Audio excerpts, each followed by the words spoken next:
बिस्मिल्लाहिर्रहमानिर्रहीम। अस्सलामु अलैकुम माय डियर स्टूडेंट्स। इस वीडियो में हम क्लास 12 फिज़िक्स के चैप्टर नंबर 14 जिसका नेम सिंपल हार्मोनिक मोशन है, इसका टॉपिक नंबर 14.4 जो कि simple harmonic motion and uniform circular motion के बारे में है, इसे समझेंगे।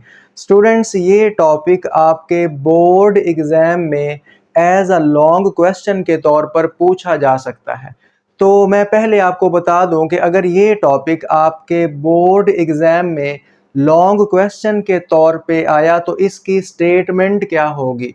सिंपल आपकी टेक्स्ट बुक में चैप्टर नंबर 14 की एक्सरसाइज के जो कॉम्प्रीहेंसिव क्वेश्चंस मौजूद हैं, अगर आप उसका क्वेश्चन नंबर 2 देखें जो आपको शो हो रहा है, इसमें लिखा है कि show that motion of the projection of a particle moving around a circle with constant speed is simple harmonic motion and derive a relation for its instantaneous velocity. यानी आप शो करें कि जब कोई ऑब्जेक्ट सर्कल में move करता है तो उस ऑब्जेक्ट के प्रोजेक्शन की मोशन सिंपल हार्मोनिक मोशन होती है और उस ऑब्जेक्ट के लिए आप इंस्टैन्टेनियस वेलोसिटी का फार्मूला भी ड्राइव करें।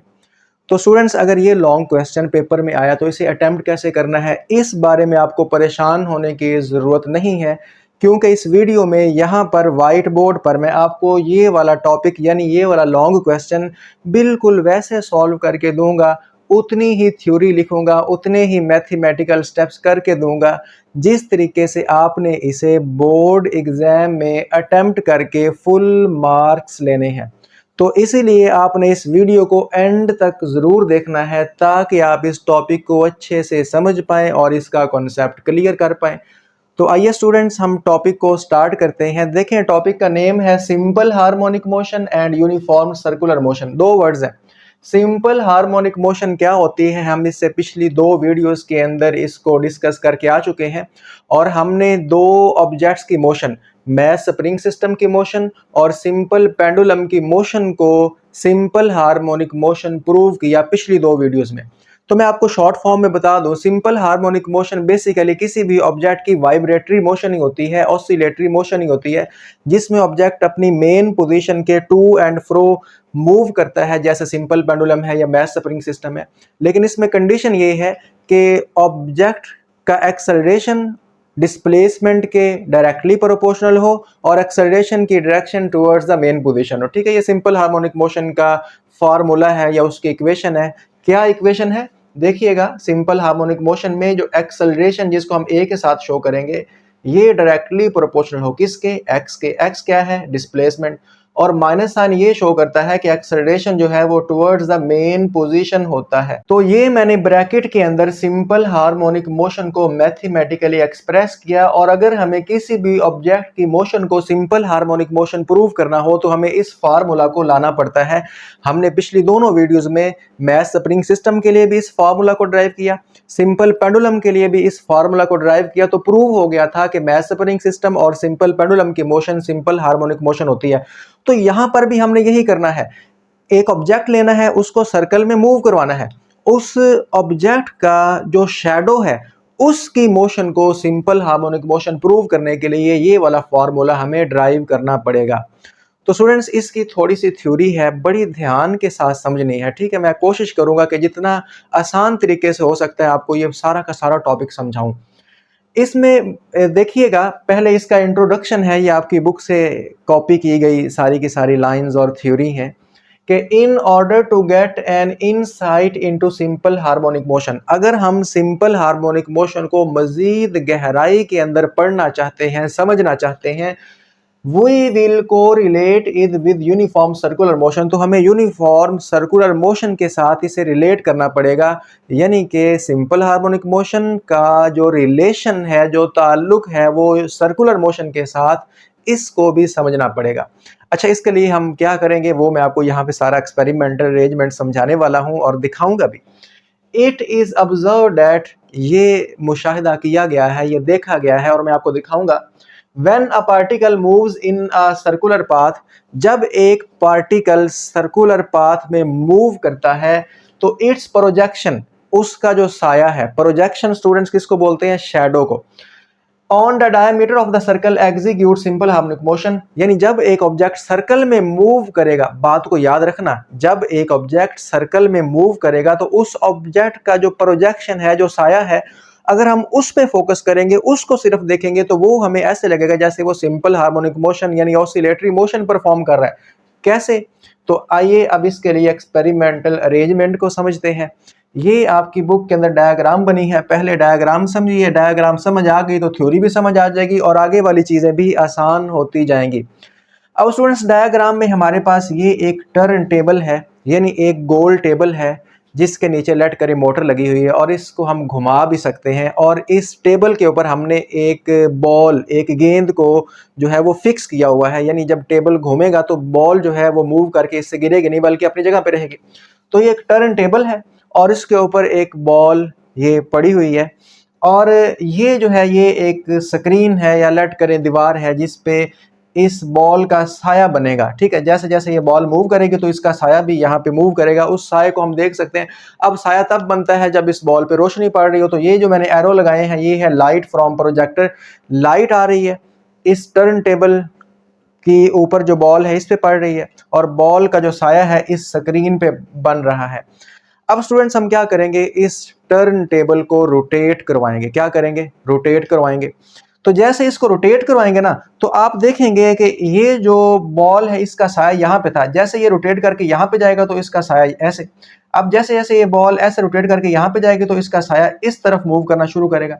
जब ये बॉल यहाँ पे आएगी तो इस बॉल का साया यहाँ पे आ जाएगा। तो बॉल इधर आना शुरू करेगी, साया भी इधर आएगा, बॉल उधर जाना शुरू करेगी, साया उधर जाएगा। तो ऐसे लगेगा जैसे ये बॉल जो है ना इस तरह टू एंड फ्रो, अगर इसकी ये वाली मेन पोजीशन दरमियान में मान लो, तो ये इस तरह ऑसिलेट करती हुई महसूस होगी। यानी जो बॉल है वो तो सर्कल में मूव कर रही है, लेकिन अगर आप उसका साया देखें, उसका जो प्रोजेक्शन है, आपको यहाँ पे छोटी सी वीडियो में नजर आ रहा होगा, वो क्या कर रहा है, वो इस तरीके से ऑसिलेटरी मोशन या वाइब्रेटरी मोशन परफॉर्म कर रहा है, जिस तरह मैथ स्प्रिंग सिस्टम या सिंपल पेंडुलम मूव करता है। दोबारा फिर देखिए, अब देखें मैं आपको यहाँ पे इस वीडियो के अंदर शो करवाता हूँ। ये हमारे पास एक सिंपल पेंडुलम है, इस सिंपल पेंडुलम का साया दीवार पे पड़ रहा है, और सिंपल पेंडुलम की मोशन आप देखें, रॉड जो है अगर उसको मेन पोजीशन मान ले तो इसके टू एंड फ्रो ये मूव कर रहा है। अब हम क्या करेंगे, ये टर्न टेबल है, टर्न टेबल के ऊपर बॉल पड़ी है, अब टर्न टेबल को घुमाते हैं। टर्न टेबल पे जो बॉल पड़ी है उसका जो प्रोजेक्शन है वो देखें, और इसके साथ हम सिंपल पेंडुलम को भी मूव करवाते हैं। दोनों का जो प्रोजेक्शन है वो आपको सेम तरीके से ऑसिलेट करता हुआ, वाइब्रेट करता हुआ नजर आ रहा होगा।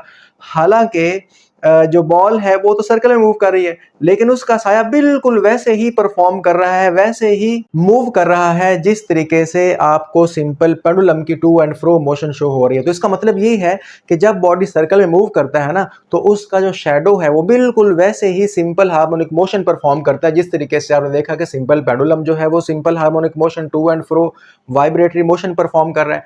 तो ये है इसकी कहानी, यानी कि बॉडी जब सर्कल में मूव करेगी तो उसका सिंपल हार्मोनिक मोशन के साथ जो रिलेशन है उसे ही हमने स्टडी करना, और आपने देखा भी। अब यहाँ पे ये मैं थ्योरी पढ़ने लगा हूँ, इस थ्योरी को समझना। Consider a turn table of radius R with ball attach to its rim. ये एक टर्न टेबल है और इसके किनारे पे हमने एक बॉल को अटैच कर दिया, और इसके बाद a beam of light cast a shadow of the ball on the screen. ये एक लाइट की शुआएं है, बीम है, और ये जब बॉल पे पड़ेंगी तो बॉल का साया इस स्क्रीन के ऊपर, इस बॉल का शैडो आपको नजर आएगा। When the turn table rotates with constant angular velocity omega, let करें अगर हम इसको एक कांस्टेंट वेलोसिटी के साथ रोटेट करवाते हैं, ठीक है, circular motion of the ball, ball भी जो है वो फिर टर्न टेबल के साथ सर्कल में मूव करेगी। Then the ball perform uniform circular motion. तो मैंने बताया बॉल क्या करेगी, टर्न टेबल के साथ सर्कल में मूव करेगी और इसकी मोशन यूनिफॉर्म होगी। यूनिफॉर्म का मतलब ये है कि ये टर्न टेबल यूनिफॉर्म स्पीड के साथ रोटेट कर रहा है, यानी ऐसा नहीं कि कभी तेज होगा कभी स्लो होगा, ऐसा नहीं, एक ही स्पीड के साथ जो है वो रोटेट कर रहा है। अच्छा, जब टर्न टेबल को रोटेट करवाएंगे तो उसके ऊपर जो बॉल है वो भी उसके साथ सर्कल में मूव करेगी, लेकिन इस बॉल का जो शेडो है, the shadow of the ball perform simple harmonic motion, वो आपको इस तरीके से यहाँ पे ऑसिलेट करता हुआ, oscillation of the ball shadow, वो आपको ऑसिलेट करता हुआ महसूस होगा। And oscillation about the mean position on the screen, और स्क्रीन के ऊपर ऐसे नजर आएगा जैसे कि वो क्या कर रहा है, ऑसिलेट कर रहा है। स्टूडेंट्स दोबारा फिर इस वीडियो को देख लें, पेंडुलम की मोशन को आपने देखा, उसका देखें, उसका शेडो बिल्कुल आपको simple harmonic motion, oscillatory motion नजर आ रही होगी। अब टर्न टेबल को घुमाया, टर्न टेबल वाली बॉल की मोशन और सिंपल पेंडुलम की मोशन दोनों एक ही तरह की है, यानी जब बॉल रोटेट करती है तो उसका शेडो जो है वो इस तरह लगता है कि जैसे वो ऑसिलेटरी मोशन यानी कि सिंपल हार्मोनिक मोशन परफॉर्म कर रहा होता है। तो यही बात यहाँ पे भी लिखी है, यहाँ पे भी लिखी है। आप वीडियो को स्टॉप करके इस थ्योरी और इस थ्योरी को दोबारा पढ़ लें, आपको समझ आ जाएगी। और ये वाली जो डायग्राम है ना, ये आपने पेपर में बनानी है, क्योंकि आपकी बुक के अंदर बनी हुई है, आप इसे देख भी सकते हैं। आप बुक से कॉपी करके इस डायग्राम को ज़रूर बनाएंगे। तो स्टार्ट कैसे करना है टॉपिक का, पहले थोड़ा सा इंट्रोडक्शन लिखें, उसके बाद एक्सपेरिमेंटल अरेंजमेंट देखें, ये सिंपल 2 से 3 सेंटेंस है, ठीक है। और उसके बाद ये डायग्राम बना दें, बड़ी सादा सा डायग्राम है, 1-2 दफ़ा प्रैक्टिस करेंगे तो बात बन जाएगी। अब हमारा असल काम शुरू हो रहा है और वो है मैथमेटिकल चीज़ें। अच्छा, क्वांटिटेटिव एनालिसिस ये क्या है? यहाँ पे ये जो डायग्राम है इसे आपने बड़ी ध्यान के साथ, गौर के साथ समझते जाना है। तो स्टूडेंट्स ये लेट करें, हमारे पास यही टर्न टेबल है इस तरीके से, और यहाँ पे बॉल है जो रोटेट कर रही है, और बॉल लेट करें रोटेट करके यहाँ पे आ गई पॉइंट पी पे। तो उस ऑब्जेक्ट का यानी इस बॉल का जो सेंटर से डिस्टेंस है उसे हम यहाँ पे आप जानते हैं एक्स नॉट कह सकते हैं, क्योंकि ये एम्पलीट्यूड होता है। जब बॉडी वाइब्रेट करती है तो उसका मेन पोजीशन से एक्सट्रीम पोजीशन तक का जो डिस्टेंस है वो क्या कहलाता है, एम्पलीट्यूड कहलाता है, जिसे हम एक्स नॉट से शो करते हैं। तो ये यानी ये मैक्सिमम एम्पलीट्यूड, अगर दरमियान में कहीं पे लेंगे, लेट करें यहाँ पे होगा तो वो सिंपल एक्स होगा। सेंटर से सर्कल तक का जो फासला है वो मैक्सिमम होगा, इसे हम एम्पलीट्यूड का नाम देंगे, ये रेडियस है, ठीक है। और ये जब मूव करेगा, ये बॉल जब मूव करेगी तो इसका जो साया है ये है सर्कल का डायमीटर। स्टूडेंट्स डायमीटर ऐसी लाइन जो सर्कल को 2 बराबर हिस्सों में, 2 इक्वल पार्ट्स में डिवाइड करे, उसे डायमीटर कहते हैं। अगर ये सर्कल है तो अगर मैं दरमियान में से ये लाइन ड्रा करूंगा तो ये लाइन क्या करे, आधा सर्कल ऊपर आधा सर्कल नीचे, तो ऐसी लाइन जो सर्कल को 2 बराबर, 2 इक्वल पार्ट्स में डिवाइड कर दे वो डायमीटर है। तो अब लेट करें ये जो शेडो है ना, ये डायमीटर के ऊपर इसको लेट करें। जब बॉल यहाँ थी तो शेडो यहाँ था, बॉल जैसे जैसे आगे जाएगी तो शेडो जो है यहाँ पे ये आगे जाएगा। जब बॉल यहाँ पे थी तो शेडो इसका यहाँ पे, बॉल रोटेट करके यहाँ पे जाएगी तो इसका जो शेडो है वो यहाँ पे बनेगा। लेट करें ना, बॉल यहाँ पे जाएगी तो शेडो यहाँ पे पहुंच जाएगा, बॉल उधर जाएगी तो शेडो भी उधर जाना शुरू हो जाएगा। तो ये बिल्कुल ऐसे जैसे जैसे मूव करेगी तो ये डायमीटर के ऊपर इसका जो शेडो है वो भी इस तरीके से क्या करेगा, ऑसिलेट करेगा, सिंपल हार्मोनिक मोशन परफॉर्म करेगा। लिखा है consider the motion of particle P, ये है पार्टिकल पी, इसकी motion along the circumference of the circle, ये है सर्कमफेरेंस ऑफ द सर्कल, जो सर्कल का ये हिस्सा होता है इसे सर्कमफेरेंस ऑफ सर्कल बोलते हैं। तो ये जो पॉइंट पी है ये सर्कल के अलॉन्ग, सर्कल वाली जो रोड है इसी पे मूव कर रहा है, ऑफ रेडियस एक्स नॉट, और इस सर्कल का जो रेडियस है ये देखें, ये सेंटर से किसी भी पॉइंट तक, चाहे पॉइंट इधर ले ले, चाहे पॉइंट इधर ले ले, चाहे इधर ले ले, सर्कल के ऊपर कोई पॉइंट ले तो सेंटर से उस पॉइंट तक का जो डिस्टेंस है वो रेडियस कहलाता है, उसको हम यहाँ पे एक्स नॉट से शो कर रहे हैं। और ये पार्टिकल मूव कर रहा है विद यूनिफॉर्म एंगुलर वेलोसिटी, एक यूनिफॉर्म वेलोसिटी के साथ, यानी ऐसा नहीं है कि कभी इसकी स्पीड ज़्यादा हो कभी कम होगी, नहीं, इसकी जो घूमने की स्पीड है जिसको एंगुलर वेलोसिटी का नाम देते हैं वो यूनिफॉर्म है। अच्छा, let Q be the projection which oscillates along the diameter of the circle, ये है सर्कल का डायमीटर और ये है पॉइंट क्यू। अच्छा, ये क्यू किसका है, ये इस पी का साया है। अब पी जैसे जैसे आगे मूव करेगा तो इसका जो साया क्यू है, जिसको हमने क्यू का नाम दिया, वो भी आगे आगे जाएगा। जब पी इधर आ जाएगा यहाँ पे तो साया भी इधर आ जाएगा। जब ये पी मूव करके यहाँ पे जाएगा तो क्यू भी जो है मूव करके यहाँ पे जा चुका होगा। तो यानी जो क्यू है वो इस डायमीटर के ऊपर ऐसे करके रोटेट करता रहेगा। तो लेट क्यू, ये जो क्यू है, बी द प्रोजेक्शन, ये साया है, ये देखिए यहाँ पे था तो साया यहाँ, जैसे ये अगर बॉल यहाँ पे होगी तो इसका साया यहाँ पे होगा, ये बॉल यहाँ पे जाएगी तो इसका, ये बॉल लेट करे पी है तो इसका साया यहाँ पे जो बन रहा है वो क्यू है। तो पी के यानी पी जो बॉल है उसके मूव करने से उसका जो साया क्यू है वो भी साथ साथ ऑसिलेट करेगा, ये हम यहाँ पे बात कर रहे हैं। Let Q be the projection, ये क्यू जो है साया है, प्रोजेक्शन बोलते हैं साया को, किसका, पी का, which oscillates along the diameter of circle, ये सर्कल के डायमीटर पे मूव करेगा, कब, जब ये पी इस तरीके से मूव करेगा, अबाउट द मेन पोजीशन, और ये है मेन पोजीशन ओ जिसके गिर्द ये क्यू ऑसिलेट करता रहेगा। ये ए एक्सट्रीम पोजीशन है, बी उधर वाली एक्सट्रीम पोजीशन है। तो ये थोड़ी सी थ्योरी है, ये आ गया। अच्छा जी, अब हमने पहले डिस्प्लेसमेंट का फार्मूला ड्राइव करना है, उसके बाद इंस्टेंटेनियस वेलोसिटी का फार्मूला ड्राइव करना है, ये तो उसने डेरिवेशन पूछी भी है। और इसके बाद हमने इंस्टेंटेनियस एक्सेलरेशन का फार्मूला ड्राइव करना है, और एक्सेलरेशन के अंदर ही हम ये वाली चीज प्रूव करेंगे कि इसकी मोशन सिंपल हार्मोनिक मोशन होती है। लेकिन उससे पहले हमें ये दो डेरिवेशंस करनी पड़ेंगी, बड़ी ध्यान के साथ समझिएगा स्टूडेंट्स। यहाँ पे ये आप देखिएगा, मैं आपको अब चीज समझाता हूँ। ये डायग्राम्स आपकी बुक में भी बनी हुई है, वहां पे भी आप हेल्प ले सकते हैं, लेकिन यहाँ पे मैं कोशिश करूंगा कि आपको आसान तरीके से समझाऊं। सिंपल, ये P है, ये मूव कर रहा है, लेट करें इस पॉइंट पे, तो इसका साया इस पॉइंट पे है। अब याद रखिएगा, सेंटर से ये जो Q है, देखें लेट करें ना, अगर ये ऑसिलेट करेगा, ये इसका सेंटर, ये ऑसिलेट करेगा, तो सेंटर से जो डिस्टेंस होता है इस बॉल का, वो उसी को तो हम डिस्प्लेसमेंट का नाम देते हैं। तो अगर बॉल यहाँ पे होगी तो सेंटर से फासला इतना होगा, अगर बॉल यहाँ पे जाएगी तो सेंटर से डिस्टेंस भी बढ़ता जाएगा। तो यानी सेंटर से इस पॉइंट तक का जो डिस्टेंस है ना, वो ही बेसिकली इसका क्या है, डिस्प्लेसमेंट है। और ये मैक्सिमम तब होगा जब ये पॉइंट P यहाँ पे होता ना, तो फिर ये फासला होना था मैक्सिमम, जिसको एम्पलीट्यूड का नाम देते। तो किसी भी पॉइंट से जो हम ओरिजिन से यानी सेंटर से मेन पोजीशन से जो डिस्टेंस लेते हैं, उसको इंस्टेंटेनियस डिस्प्लेसमेंट का नाम देते हैं। इस चैप्टर के फर्स्ट वीडियो में मैंने इंस्टेंटेनियस डिस्प्लेसमेंट बड़ी डिटेल में समझाया। तो डिस्प्लेसमेंट भी हमने हॉरिजॉन्टल लेना है, वेलोसिटी भी हमने हॉरिजॉन्टल लेनी है, और एक्सेलरेशन भी हमने हॉरिजॉन्टल लेना है, जो कि हम यहाँ पे सिंपल इसकी जो हॉरिजॉन्टल मोशन है शैडो की, उसी को हम जो है वो पढ़ रहे हैं। तो हमने एक्सेलरेशन, डिस्प्लेसमेंट और वेलोसिटी इसी के अलोंग लेनी है।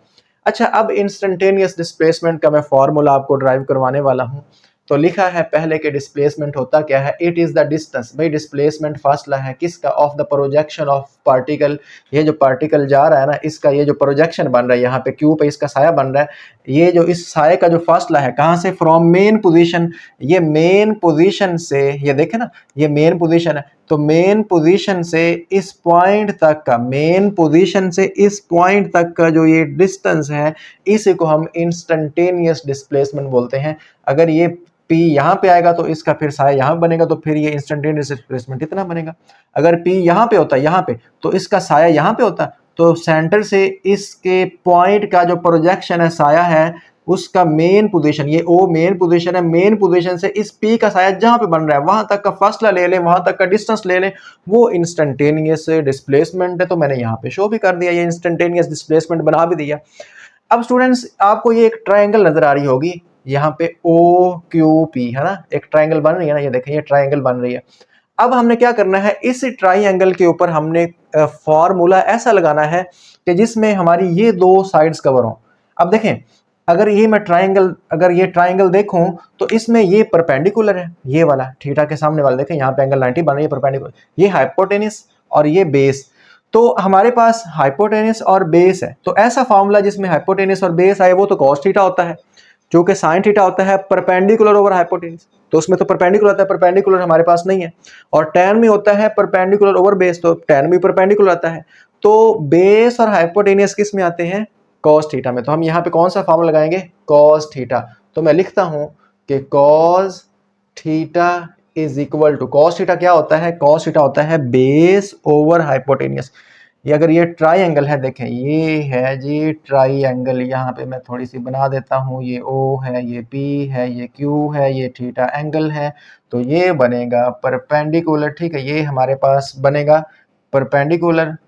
ठीक है, इसको जरा देखिएगा, परपेंडिकुलर ये बनेगा हाइपोटेनियस, और ये बनेगा क्या है, बेस। अब फॉर्मूले आपको आने चाहिए, साइन थीटा होता है परपेंडिकुलर और हाइपोटेनियस, भाई हमारे पास परपेंडिकुलर नहीं है।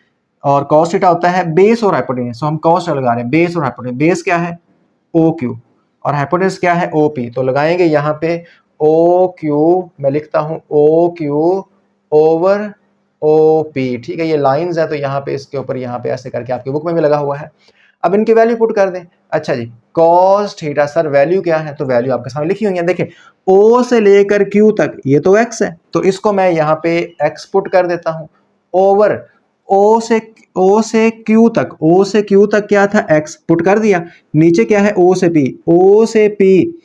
P तक क्या है, ये देखें x नॉट है, O से P x नॉट है, तो यहाँ पे इसको x नॉट लिख दें, x नॉट लिख दिया। अब यहाँ पे देखिए, ये x नॉट इधर डिवाइड हो रहा है, उधर जाकर मल्टीप्लाई हो जाएगा, तो क्या बनेगा, cos theta is equal to x, ये एक्स नॉट तो जाकर इसके साथ हो गया मल्टीप्लाई। अब इसको तरतीब से लिख लें, यानी हमारे पास एक्स इक्वल आया एक्स नॉट कॉस थीटा। अब स्टूडेंट्स यहाँ पे हम एक और हिंट देते हैं, और हिंट क्या है वो भी देखिएगा।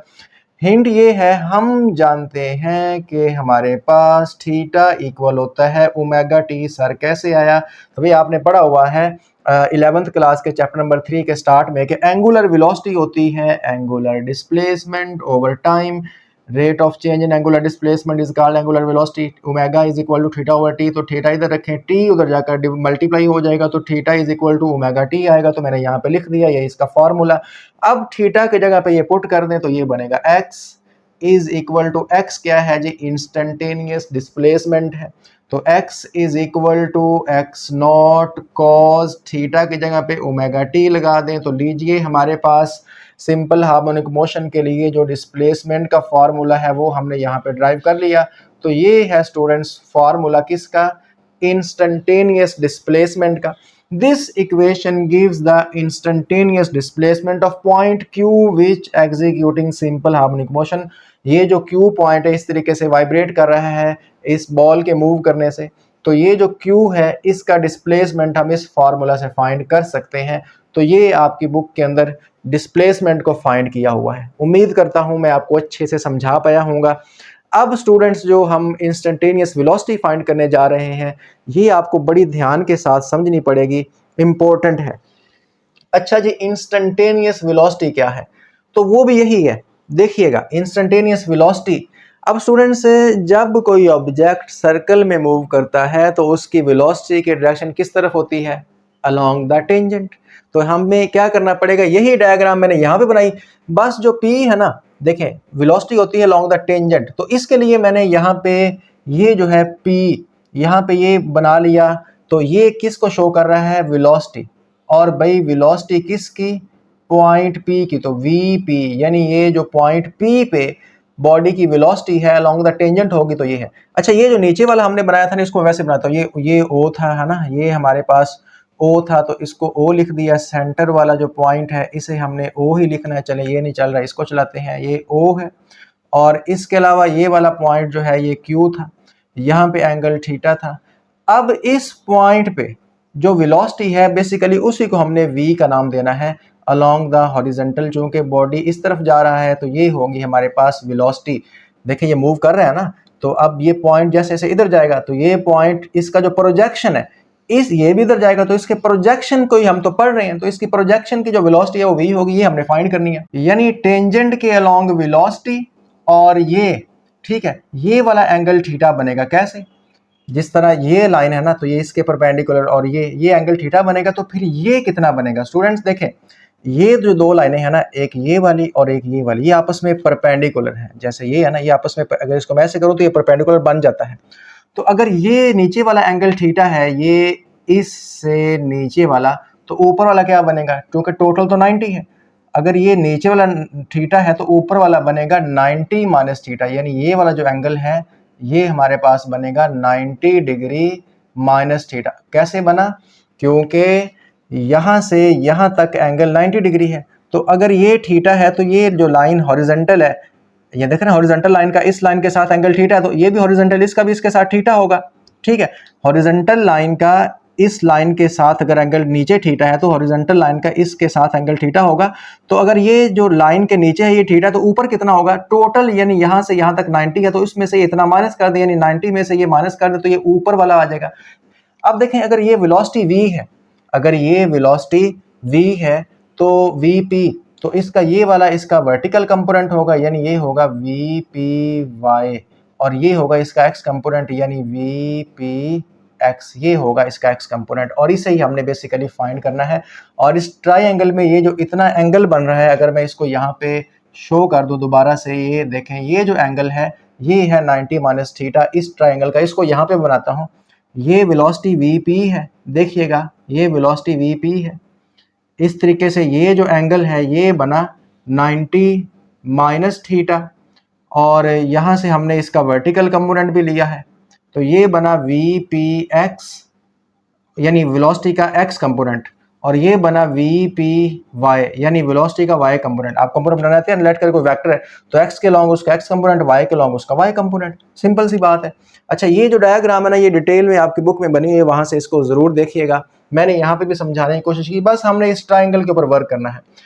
इंस्टेंटेनियस वेलोसिटी क्या होती है? It is the velocity of the projection of particle moving in a circular path, यानी ये जो पॉइंट मूव कर रहा है इसके प्रोजेक्शन की जो वेलोसिटी है किसी भी पॉइंट पे, लेट करें अगर ये इस पॉइंट पे तो इस पॉइंट पे इसकी वेलोसिटी क्या होगी? क्यू मूव करेगा ना, तो क्यू के किसी भी पॉइंट पे वेलोसिटी मेन पोजीशन की तरफ जो है वो वेलोसिटी v है। तो so instantaneous velocity of the point Q, ये जो क्यू है इसकी वेलोसिटी क्या है? v, और ये वी पी एक्स है, तो v इक्वल होगी वी पी एक्स। ठीक है, यानी हमने ये वेलोसिटी फाइंड करनी है, ये वाला और ये वाला इक्वल है ना, देखें ये भी x में ये भी x में, तो यानी जो हमारी वेलोसिटी है x वाली वो v इंस्टेंटेनियस वेलोसिटी इक्वल होगी, हमने वेलोसिटी जो p है उसका x कंपोनेंट जो है वो फाइंड करना है। ये vp है तो इसका x कंपोनेंट, ये आपकी बुक में लाइन लिखी है कि so the instantaneous velocity v है ऑफ द पॉइंट q, ये पॉइंट q की ये वाली इज इक्वल टू, ये इक्वल होगी the horizontal component of velocity, ये वीपी का जो हॉरिजॉन्टल कंपोनेंट है, ये देखिए वीपी का हॉरिजॉन्टल कंपोनेंट क्या है? वीपी एक्स, इसके इक्वल होगी। अब इसके बाद जो है इसकी मैथ शुरू हो रही है, इसको आप ध्यान के साथ समझेगा। डायग्राम मैंने आपको समझाने की कोशिश की। स्टूडेंट्स, अगर किसी पॉइंट से ना समझ आए ना तो वीडियो को पीछे करके आप दोबारा देख सकते हैं। एक चीज को दोबारा देखने से उस चीज की ज्यादा अंडरस्टैंडिंग आ जाती है। अब इसके बाद मैथमेटिकल स्टेप्स बड़े ही समझने वाले हैं, तो ये हमारे पास आएगा v is equal to V P cos theta. आप जानते हैं जिस तरह ए एक्स होता है A cos theta, Y component हो ए का तो ए वाई होता है ए साइन थीटा, अगर इस तरह फोर्स का एक्स कंपोनेंट एफ एक्स हो तो वो इक्वल होता है एफ कॉस थीटा, वाई हो तो एफ साइन थीटा, यानी एक्स कंपोनेंट के साथ कॉस थीटा आता है तो वी पी का एक्स कंपोनेंट क्या होगा? We P cos theta. तो ये मैंने यहाँ पे लिख दिया। अब स्टूडेंट्स यहाँ पे हम हिंट देंगे एज, जैसा कि हम जानते हैं भाई, हम क्या जानते हैं कि v is equal to R omega होता है, v is equal to R omega, तो ये vp है ना, r यहाँ पे नहीं है, इसका जो बेसिकली रेडियस है, देखिए ये रेडियस है, ये तो हम इसे x नॉट का नाम दे रहे हैं, तो यहाँ पे जो रेडियस है वो हमारे पास x नॉट की फॉर्म में है, ओमेगा को वैसे ही रहने दें। तो यहाँ पे और एंगल हमारे पास यहाँ पे थीटा नहीं है, बल्कि जिस ट्राइंगल को हम लेके चल रहे हैं उसमें एंगल 90 माइनस थीटा है, तो हम एंगल भी क्या पुट करेंगे? 90 डिग्री माइनस थीटा, यानी हमने उस ट्राइंगल का एंगल पुट करना है जिसके अलोंग हम ये वेलोसिटी को ले रहे हैं। और ये जो इस ट्राइंगल का ये एंगल बन रहा है ये वाला, ये अगर नीचे वाला थीटा है ये टोटल 90 है, टोटल इस लाइन का और इस लाइन का टोटल 90 है, तो इससे नीचे थीटा है तो ऊपर क्या होगा? ये पूरे में से इतना माइनस कर दो, यानी 90 में से इतना माइनस कर दो, तो इस ट्राइंगल का एंगल 90 माइनस थीटा, तो हमने एंगल भी इस ट्राइंगल के अलोंग लेना है। अच्छा, अब यहाँ पे याद रखें ये आइडेंटिटी है यहाँ पे कि cos 90 माइनस थीटा जो है ना, अगर हमारे पास π/2 का ऑड मल्टीपल हो तो वो cos थीटा जो है वो साइन में कन्वर्ट हो जाता है। जो लोग मैथ पढ़ते हैं ना उनको इसका पता होगा, और जिनकी बायो है तो वो इसको एज इट इज याद रख लें कि cos 90 minus theta is equal to sine theta होता है। इसको हम प्रूव भी कर सकते हैं cos अल्फा माइनस बीटा वाला फार्मूला लगा के, लेकिन वो लेंथ ही हो जाएगा, उसकी यहाँ पे जरूरत नहीं है। जस्ट आप इसको याद रख लें, cos 90 डिग्री माइनस थीटा हो तो वो साइन थीटा के इक्वल हो जाता है। तो अब हम क्या करते हैं, ये उसके अंदर ये चीज़ें पुट कर देते हैं। देखिएगा ये मैं यहाँ पे पुट करने लगा हूँ, तो ये बनेगा v इज इक्वल टू, अब आपने इसको समझना है, v is equal to V P की जगह पे पुट करना है x नॉट ओमेगा, और cos 90 माइनस थीटा किसके इक्वल होता है? साइन थीटा के। समझ आ गई आपको? वी पी की जगह पे v is equal to R omega, ये relation between linear and angular velocity हमने ये भी चैप्टर नंबर 3 में पढ़ा था 11th क्लास में। v is equal to R omega और a is equal to R alpha, ये दोनों मैंने प्रूव करवाए थे। तो v is equal to x naught omega, और ये दोनों को यहाँ पे वी पी की जगह पे ये पुट कर दिया, और cos 90 माइनस थीटा को साइन थीटा पुट कर दिया, बात खत्म। अब यूजिंग आइडेंटिटी हम यहाँ पे ना एक ट्रिग्नोमेट्रिक फार्मूला यूज करेंगे, using trigonometric identity. Students, trigonometric identity जो है आपको अक्सर बच्चों को आती भी है कि sine square theta plus cos square theta. देखिएगा, sine square theta plus cos square theta equal होता है 1 के। अब इस तरह करें कि साइन स्क्वायर थीटा इधर रहने दें, साइन स्क्वायर थीटा ये 1 है, इसको वैसे लिखें, कॉस स्क्वायर थीटा इधर प्लस है, उधर आकर माइनस का हो जाएगा, तो माइनस कॉस स्क्वायर थीटा। अब मैं चाहता हूँ साइन का स्क्वायर खत्म हो जाए, तो मुझे दोनों तरफ स्क्वायर रूट लेना पड़ेगा। जब मैं दोनों तरफ स्क्वायर रूट लूंगा तो ये साइन थीटा आएगा, यानी इसका स्क्वायर तो खत्म हो जाएगा, लेकिन इसका नहीं खत्म हो पाएगा, क्योंकि अगर इसका होल स्क्वायर होता तो वो कट जाता है, इसका नहीं कटेगा, तो इसके ऊपर आ जाएगा square root of 1 minus cos theta. अब ये जो साइन थीटा है इसको आप यहाँ पे पुट करें, so above relation become so above equation, ठीक है, इस तरह करें, इसको किसी इक्वेशन का नाम दे लें और ये साइन थीटा की वैल्यू यहाँ पे आप पुट करनी है, ये साइन थीटा की जगह पे। सो अबव इक्वेशन बिकम्स, तो ये इक्वेशन क्या बनेगी, ये वाली, ये बनेगी v is equal to x naught omega, और साइन थीटा की जगह पे आप इसकी वैल्यू पुट करेंगे square root of 1 minus cos theta. ये मैंने यहाँ पे पुट कर दिया। अब स्टूडेंट्स यहाँ पे फिर दोबारा आप हिंट दें कि भाई कॉस थीटा जो है वो इक्वल होता है, देखें ये देखें कॉस थीटा किसके इक्वल है, एक्स और एक्स नॉट। इसको याद रखना, ये इसमें भी यूज हो रहा है, आगे जो इंस्टेंटेनियस एक्सेलरेशन है उसमें भी यूज होगा, तो इसको याद रखना कॉस थीटा किसके इक्वल है, एक्स ओवर एक्स नॉट। ठीक है, यहाँ पे मैंने आपको बताया एक्स ओवर एक्स नॉट लिख लिया। तो इस तरह करते हैं कि v is equal to x naught omega square root of 1 minus ये बनेगा x square over x not square. ठीक है, अब ये अंडर रूट थोड़ा सा लंबा करना पड़ेगा ताकि ऐसे लगे जैसे ये बटे का भी है। अब स्टूडेंट्स यहाँ तक तो मैथमेटिकल स्टेप्स आपको समझ आ गए होंगे। इसके बाद आप जानते हैं यहाँ पे मेरा व्हाइट बोर्ड खत्म हो गया है, तो मैं इस तरह करूंगा, इसे भी इरेज कर दूंगा, ये सारा ये भी इरेज कर दूंगा, ये लिखा रहेगा। ठीक है, ये तीसरा कॉलम लिखा रहेगा, बाकी दोनों कॉलम मैं इरेज करने लगा हूं। और इसके बाद वाले जो स्टेप्स हैं वो अब हम यहां से करते हैं। अब हम इस मैथमेटिकल फार्मूला को ऊपर लिखकर बाकी स्टेप्स यहां पे सॉल्व करेंगे। तो ये हमारे पास v इज इक्वल टू है, लिखते हैं जी, v is equal to x naught omega, यहाँ पे लिखें एक्स नॉट ओमेगा और स्क्वायर रूट ऑफ। अब देखिए स्टूडेंट्स, स्क्वायर रूट को हम थोड़ा सा सॉल्व करते हैं। एक्स नॉट स्क्वायर में एलसीएम लूंगा, जब एलसीएम लूंगा तो इसके नीचे नहीं है तो इसके साथ मल्टीप्लाई हो जाएगा, और क्योंकि इसके नीचे मौजूद है तो ये X square as it is आ जाएगा। अगर हम एक्स नॉट स्क्वायर यहाँ पे एलसीएम लें तो ये बनेगा ऊपर x not square minus x square, आपको एलसीएम लेना आता होगा।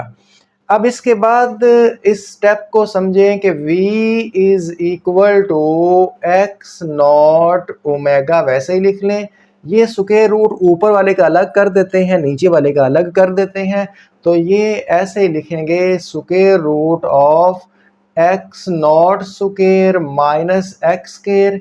अब जब इसका स्क्वायर रूट अलग करेंगे तो इसके स्क्वायर के साथ स्क्वायर रूट कैंसिल हो जाएगा, तो ये सिंपल एक्स नॉट आएगा। अब आप क्वेश्चन कर सकते हैं सर इसके स्क्वायर के साथ स्क्वायर रूट कैंसिल क्यों नहीं हुआ, तो स्टूडेंट्स वो अलग अलग स्क्वायर है। अगर होता ना x naught minus x whole square तो फिर इसका भी कट जाता। मैं आपको एग्जांपल देता हूँ, लेट करें ऐसे हो ना, ए स्क्वायर माइनस बी स्क्वायर, इसका अंडर रूट लेंगे तो अंडर रूट आएगा, कटेगा ही नहीं। लेकिन अगर ऐसे हो ए माइनस बी का स्क्वायर, इसका अंडर रूट लेंगे तो अब कट जाएगा, ए माइनस बी आएगा। तो वो अगर होल का स्क्वायर होता तो फिर स्क्वायर के साथ स्क्वायर रूट कटता, लेकिन ऊपर का स्क्वायर रूट वैसे आ जाएगा, उसके स्क्वायर के साथ वो स्क्वायर रूट नहीं कटेगा। लेकिन नीचे क्योंकि अकेला है तो इसके स्क्वायर के साथ वो स्क्वायर रूट कैंसिल हो जाएगा, तो इसलिए हमने नीचे वाले को विदाउट स्क्वायर रूट लिख लिया, क्योंकि उसका स्क्वायर रूट इसके स्क्वायर के साथ कैंसिल होगा जब दोनों का स्क्वायर रूट सेपरेट किया। अब यहाँ पे इस एक्स नॉट से ये एक्स नॉट कैंसिल हो जाएगा, वो ऊपर ये नीचे सेम मल्टीप्लाई और ये डिवाइड हो रहा है तो कैंसिल हो गया। बाकी जो बच गया है उसको ज़रा मैं यहाँ पे लिखता हूँ, ये आया v is equal to omega और square root of x not square minus X का स्क्वायर।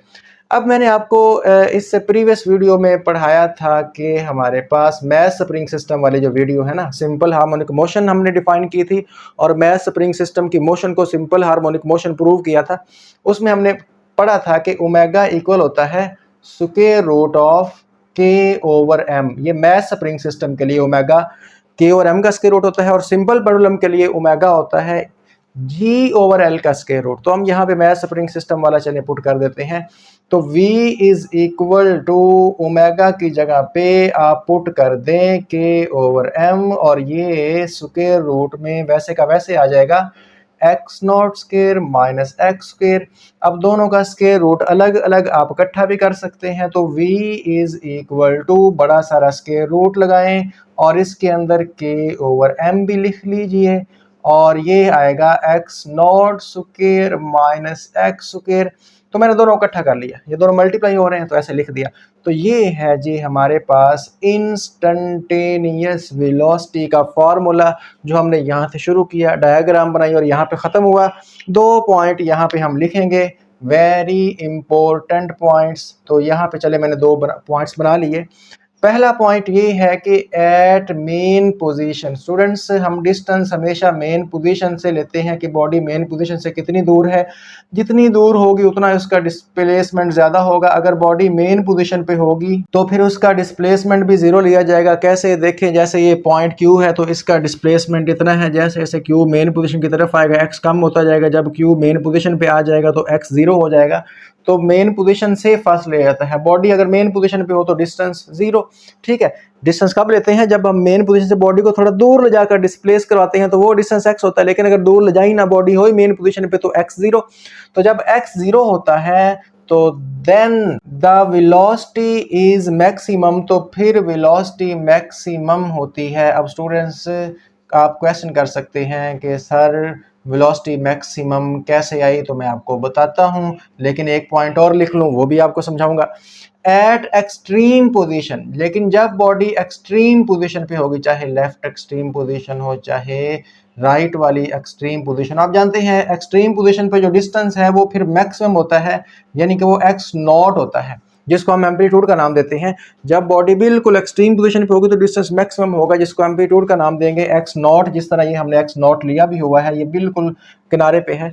तो देन वेलोसिटी इज मिनिमम, तब वेलोसिटी मिनिमम होती है। याद रख लें कि मेन पोजीशन पे डिस्टेंस ज़ीरो तो डिस्टेंस ज़ीरो तो वेलोसिटी मैक्सिमम, एक्सट्रीम पोजीशन पे डिस्प्लेसमेंट मैक्सिमम तो वेलोसिटी जो है मिनिमम हो जाएगी। Then the velocity is minimum, यानी मिनिमम का मतलब ये है ज़ीरो। जब कोई फार्मूला ज़ीरो आ जाए तो मिनिमम होता है और ज़ीरो ना आए तो वो मैक्सिमम होता है।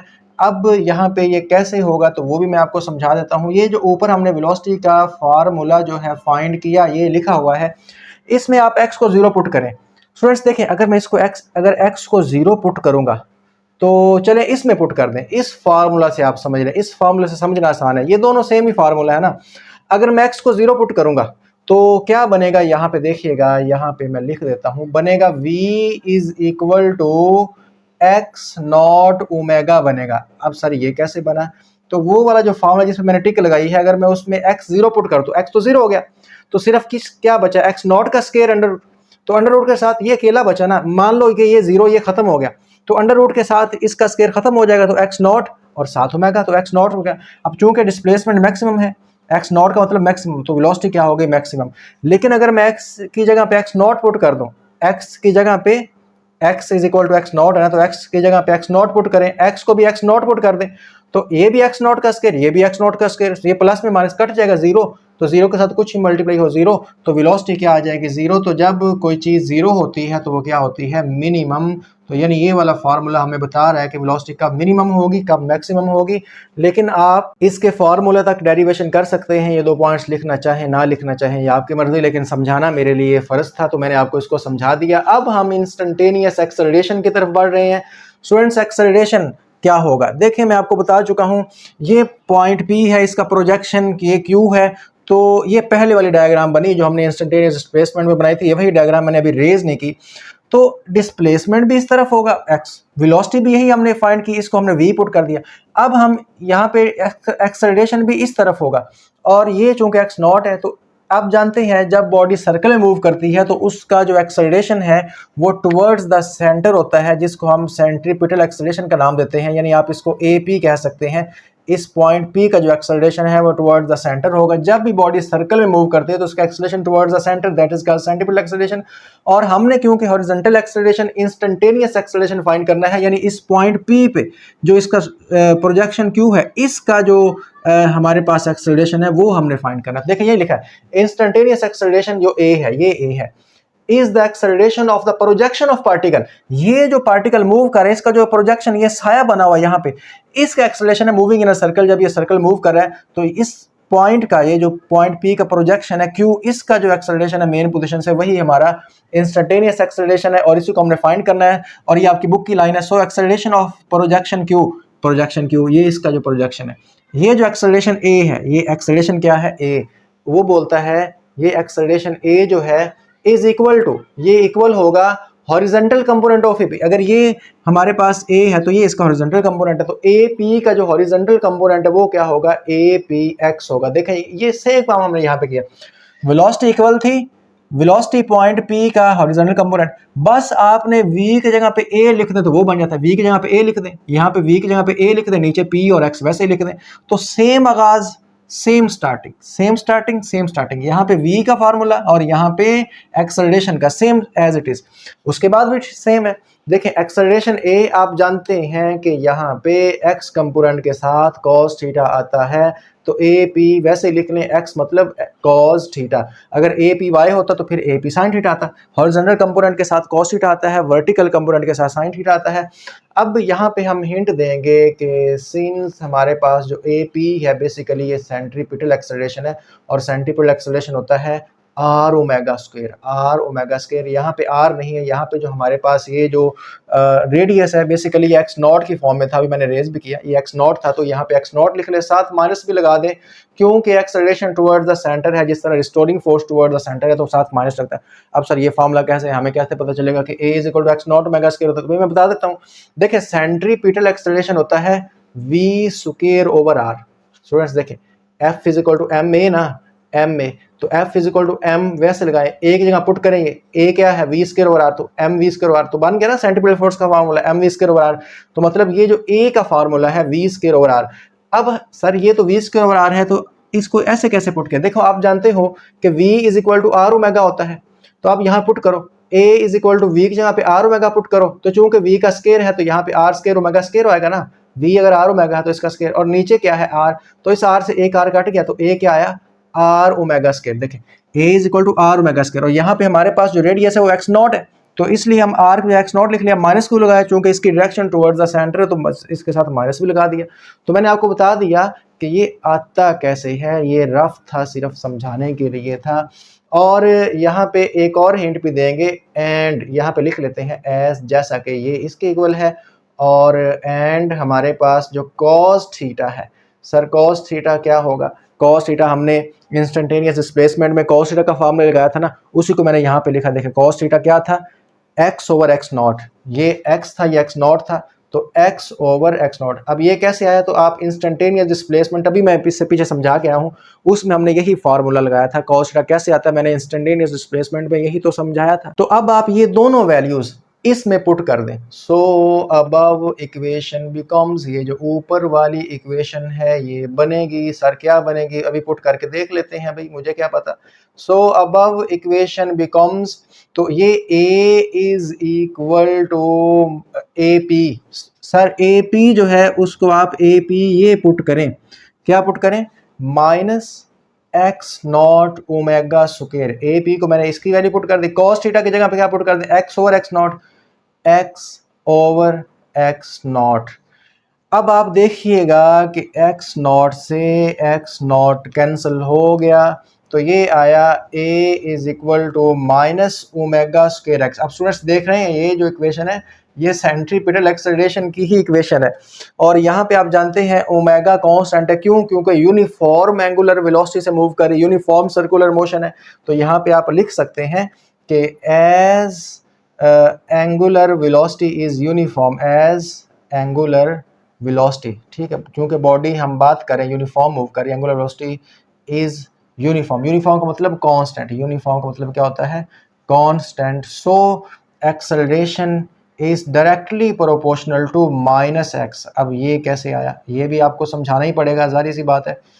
अच्छा, अब इसको देखिएगा, लेट करें मैं बोलता हूं मेरे पास फोर्स जो है ना वो एक्स के डायरेक्टली प्रोपोर्शनल है डिस्टेंस के। ये हमने हुक्स लॉ में पढ़ा था, फोर्स और डिस्प्लेसमेंट डायरेक्टली प्रोपोर्शनल है। तो अगर मैं इस डायरेक्टली प्रोपोर्शनल को खत्म करके इक्वल लगाऊंगा तो आप जानते हैं कांस्टेंट आएगा, एक्स आएगा। यानी अगर हम डायरेक्टली प्रोपोर्शनल को खत्म करके इक्वल लगाएं तो कांस्टेंट आता है, उल्ट जाए अगर इक्वल खत्म करके डायरेक्टली प्रोपोर्शनल लगाएं तो कांस्टेंट चला जाएगा। यानी कि इक्वल लगाने से कांस्टेंट आता है तो इक्वल हटाने से कांस्टेंट चला जाएगा। तो यहाँ पे हमने इक्वल हटाया, डायरेक्टली प्रोपोर्शनल लगाया, तो ये तो कांस्टेंट है, ये बात की कांस्टेंट है, तो ये चला जाएगा। जब भी प्रोपोर्शनलिटी साइन हटा के इक्वल लगाएं तो कांस्टेंट आता है। यानी अगर मैं इसको हटा के इक्वल लगाऊंगा तो ये कांस्टेंट दोबारा फिर आ जाएगा, लेकिन हम तो उल्ट गए हैं। तो अगर इक्वल हटा के डायरेक्टली प्रोपोर्शनल लगाए तो फिर कांस्टेंट नहीं होगा। इक्वल हटा के डायरेक्टली प्रोपोर्शनल लगाए तो ये जो कांस्टेंट है ओमेगा कांस्टेंट था, इसको हटा दिया तो A is directly proportional to minus x. अब मैंने आपको बताया था कि acceleration is directly proportional to displacement, और माइनस साइन क्या शो कर रहा है, एक्सेलरेशन की direction towards the mean position. और ये सिंपल हार्मोनिक मोशन को मैथमेटिकली ऐसे लिखते हैं, ये सिंपल हार्मोनिक मोशन की डेफिनेशन का फार्मूला है। This is the mathematical condition of simple harmonic motion. तो पता चल गया, hence the motion of the projection of a particle moving around a circle. जब एक पार्टिकल सर्कल मूव करता है तो उसके जो प्रोजेक्शन की मोशन है, ये क्यू, इसकी जो मोशन है with constant speed is simple harmonic motion. ये क्या होती है, सिंपल हार्मोनिक मोशन होती है। स्टूडेंट्स हमने प्रूव कर लिया ना। अब देखिए मैं आपको दोबारा रिकॉल करवाता हूं आपकी चैप्टर नंबर 14 की एक्सरसाइज का जो कॉम्प्रिहेंसिव क्वेश्चन 2 है। देखें उसमें क्या लिखा हुआ है, show that motion of the projection of a particle moving around a circle with constant speed in simple harmonic motion and drive a relation for its instantaneous velocity. दोबारा फिर पहला फिक्रा देखें, पहला शुरू क्या हो रहा है, show that motion of the projection of a particle moving around a circle with constant speed is simple harmonic motion। तो इसी पॉइंट को मैंने यहां पे लिखा है, hence the motion of the projection of particle moving around a circle with constant speed is simple harmonic motion। यानी ये वाला जो सेंटेंस है ये आपके क्वेश्चन से ही मैंने कॉपी करके यहाँ पे लिख दिया, हैंस के साथ लिख दिया कि वाकई ही जब पार्टिकल सर्कल में मूव करता है तो उसका जो प्रोजेक्शन है क्यों, उसकी जो मोशन है वो सिंपल हार्मोनिक मोशन है। क्योंकि मैं इन्हें इस लेक्चर के इस वीडियो के स्टार्ट में बताया था, अगर हमने किसी भी मोशन को सिंपल हार्मोनिक मोशन प्रूव करना हो तो हमें ये फॉर्मूला लेके आना पड़ता है। ये आ गया तो प्रूव हो गया कि पार्टिकल जब सर्कल में मूव करेगा तो उसकी प्रोजेक्शन की मोशन सिंपल हार्मोनिक मोशन होगी। ये था आपका लॉन्ग क्वेश्चन, और क्वेश्चन के अंदर ये भी था कि इंस्टेंटेनियस वेलोसिटी का फार्मूला ड्राइव करो। तो देखें इंस्टेंटेनियस वेलोसिटी का फार्मूला भी हमने ड्राइव किया है। तो स्टूडेंट्स मैं उम्मीद करता हूं कि मैं आपको ये वाला टॉपिक जो कि अक्सर स्टूडेंट्स को मुश्किल लगता है, अक्सर स्टूडेंट्स इसे स्किप कर देते हैं, वो मैं आपको आसानी से समझा पाया हूँगा। आप मत स्किप कीजिएगा। देखें ये पक्का एक्सपीरियंस है कि जो टॉपिक आप छोड़ के जाएंगे वही एग्ज़ाम में आएगा, क्योंकि हमारी किस्मत इतनी अच्छी नहीं है। तो ये इजी टॉपिक है, अगर आपको कोई कन्फ्यूज़न रह गई है तो परेशान नहीं होना। इस वीडियो को कभी एक दफ़ा दोबारा देख लीजिएगा, रिकॉल कर लीजिएगा, रिवाइज कर लीजिएगा, आपको 100% दोबारा फिर समझ आ जाएगा। क्योंकि चीज़ को बार बार समझने से ही वो जहन में पक्की होती है, समझ ज़्यादा बेटर होती है, अंडरस्टैंड चीज़ें होती हैं। तो स्टूडेंट्स अगर वीडियो पसंद आई हो वीडियो को लाइक कर दें, चैनल को भी सब्सक्राइब कर दें। इसी के साथ पढ़ते रहें, मेहनत करते रहें, खुश रहें। मिलते हैं नेक्स्ट वीडियो में, तब तक के लिए अल्लाह हाफिज़।